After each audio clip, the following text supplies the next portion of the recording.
Newer or older, everyone has games that they hold near and dear to them, and we all have different opinions on what we would call our favourite games. And in this video, I'll be listing my top 10 favourite games of all time. This list is in order, so stick around to see what takes the number one spot, and let me know in the comments what games are your favourites. Hit that subscribe button, drop a like, and let's jump right in. Taking the 10th spot is Sword Art Online Lost Song. Released in 2015, this game changed the way we play with the addition of flying and aerial combat. This game is on the list for two reasons. Firstly, Sword Art Online is one of my favourite anime series, and secondly, because of the amount of time I put into this game. With dozens of hours, I managed to not only complete the story and side quests, but I also achieved the Platinum Trophy. While it's not the most difficult Platinum I have gotten, it did involve a lot of grinding, which I never would have done if I didn't love the game. Its spot on this list is well deserved, and just talking about it is making me want to play it again.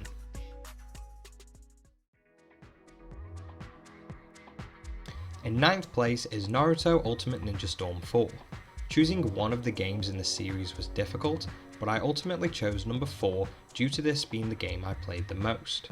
Like Sword Art Online, Naruto is another favourite anime of mine, and this game takes place during the 4th Great Ninja War and had the largest roster of playable characters in the series. I've played this game for well over 100 hours, and most of those were playing Minato. The addition of Boruto only increased the appeal and added many more hours of playtime to the game. While I don't play as much as I did when I first got the game, I still go back to it every now and then to play against other people and even play online matches from time to time. Typically, I'm not a big fan of fighting games, but this one kept my attention so much that it belongs on this list.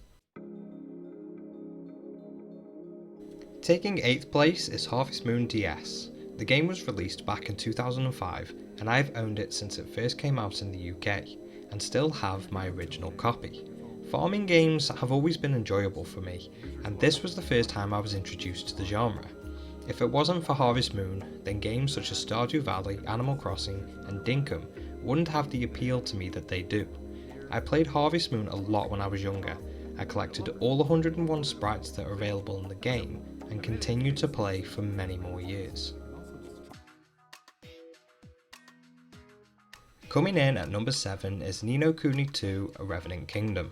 This is probably the only game on this list where I can't pinpoint an exact reason as to why it's one of my favourites.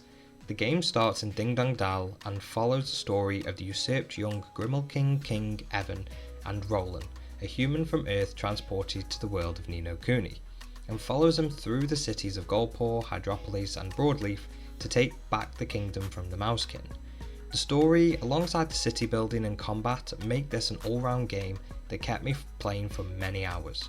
Despite not being able to pick a singular reason why I love this game, it sits higher on this list because although I have played the previous games more, the hours put in span several years, whereas the hours I put into Ni no Kuni have been done in a much shorter time frame, as I binged this game for hours a day, almost every day for months. 6th place belongs to the one and only Spyro. Originally released back in 1998, this game was a staple of my childhood, and was one of the first games I ever played. Spyro is probably the game that got me hooked on gaming in general, and when the Reignited trilogy was released, I just had to get it. The original Spyro games are incredibly nostalgic for me, and to this day they are the only games I still have from the PlayStation 1. This is the only game on this list where I'm including every game in the franchise, because I've played every single Spyro game there is, and while some are less loved by the community, they all have their pros and cons and deserve to share their spot on this list. In 5th place we have Ratchet & Clank A Crack in Time. Compared to the previous games in the series, A Crack in Time isn't too different in terms of gameplay, but the reason I chose this one over the others is because of the story. I loved playing all of the Ratchet & Clank games, with the exception of Rift Apart because I don't have a PS5 and I'm not salty at all about it. Ratchet spends a good portion of this game away from Clank, which gave it the ability to tell two very different stories that tie together and gave us more about what Clank is and what he means to the universe. The story of Ratchet learning there are not only other Lombaxes in the universe, but that they knew his parents makes this a story I could really get invested in, and Quark as always wraps the story up nicely with a little comedy. A Crack in Time just felt very polished and has always kept me coming back to play again, even after getting the Platinum Trophy. I think even after I finally get to play Rift Apart, A Crack in Time will keep its place on this list purely because of how much time I have invested in it.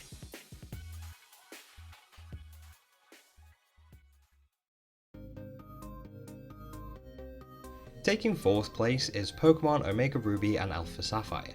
Considering how much of this channel is dedicated to Pokemon, you'd probably think it would take the top spot on this list, and to be honest, even I'm surprised that it's not first, but that's an indication of what's to come from the top 3.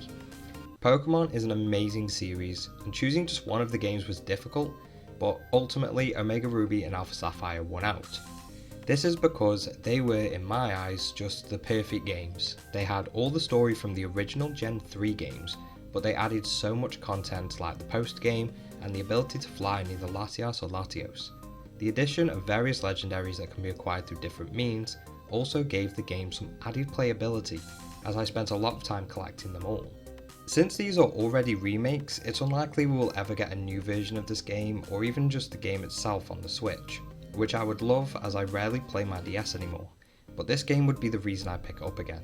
I did consider choosing Legends Arceus over these games, and even though I think it's great, it does still have a lot of cons that pushed it out in favour of a more complete game with older designs.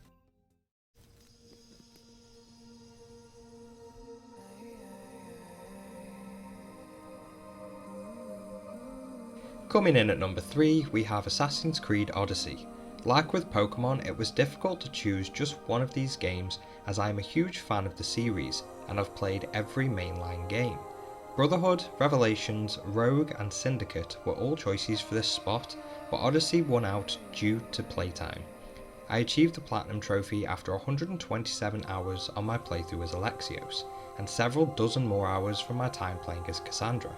The main story follows one of the siblings depending on who you choose, and it wasn't until I finished the story as Alexios that I learned Cassandra is the assassin canonically, which was my incentive to play through the story again. The addition of the DLC really piqued my interest, as Greek mythology is incredibly interesting and captivating to me. While a lot of gameplay features are less assassin-y compared to the previous games, I found a lot of them added to the gameplay and story in general. The level scaling, like in Origins, gave the game a little extra difficulty, which the older games struggled with once you get into the late game. The landscape itself is beautiful and truly captures the essence of ancient Greece, and the level of historical detail really sucks you in and gives you a glimpse of what it could have been like. Odyssey also has the largest map in the series, even beating out Valhalla's combined England and Norway maps, and despite its size, the map doesn't feel empty or towns too far away from each other on the mainland. The ocean exploration is central to the game and really captured the many islands that Greece has to offer. I could go on, but I don't want this video to be an hour long, so let's see what came in second. We will see her, right? We'll see her again, and soon. You convinced me of that, so stay strong. Don't worry. We'll finish this and go see her together. Second place goes to Final Fantasy XIII. This was the first Final Fantasy game I ever owned and what got me into the series as a whole. After playing through most of the other games, this one just felt different to me.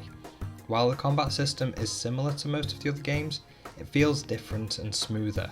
The story is what sold me on this game and remains one of the best stories in a game that I have ever played. Lightning, Snow, Hope, Saz, Vanille and Fang all have their own unique, gripping character development, and this becomes obvious in the way they act throughout the game. The fal'Cie designs are amazing, and the few bosses that are fal'Cie are some of the best fights in the game, and added a lot of difficulty the first time I played through it. The story on Cocoon makes up the first 10 chapters, but the bulk of the game comes once you get to Pulse. Before this point, the game is very linear and doesn't allow much in the way of exploration other than being able to double back in a lot of places.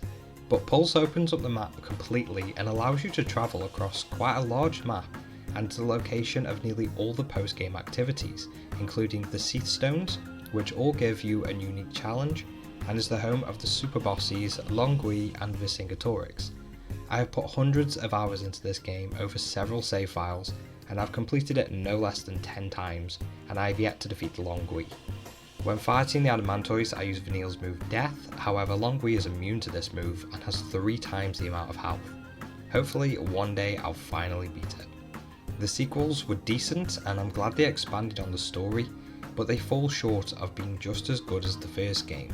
But in my opinion, 13 set the bar so high, it would have been difficult to improve upon it.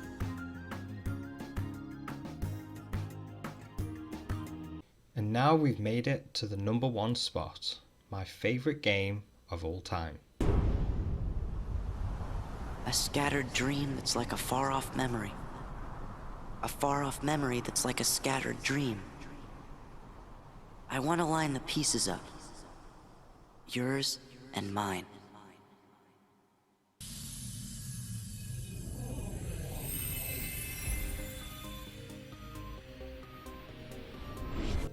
Kingdom Hearts 2. I got this game back when it first came out and still have my original copy. Not only is this the game I've put the most hours into, but the story is arguably the best video game story. But I may be slightly biased given that it's my favourite game. The combat in number 2 is leaps and bounds ahead of the first game, and I'm disappointed that the drive forms never made a comeback, as they were one of my favourite things about this game. The return of worlds such as Halloween Town and Agrabah, as well as the new worlds such as Pride Lands and Beast's Castle, gave us a wide variety of areas to explore. And speaking of Pride Lands, we got to see Sora as a lion cub, which I think we can all agree is adorable and more of enough of a reason to return to the world.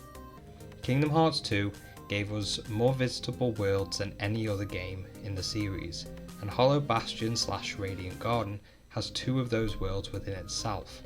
This was the game where we were introduced to the nobodies, and the designs were a perfect contrast to the Heartless, that were also expanded upon and gave us some of the best bosses we've ever had.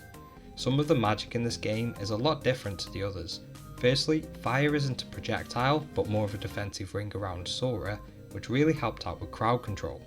It was the first and last time we saw Sora use Reflect, and one of the few occurrences of Magnet, which I would argue are 2 of the better spells, with Magnet being the spell I use the most during my playthroughs.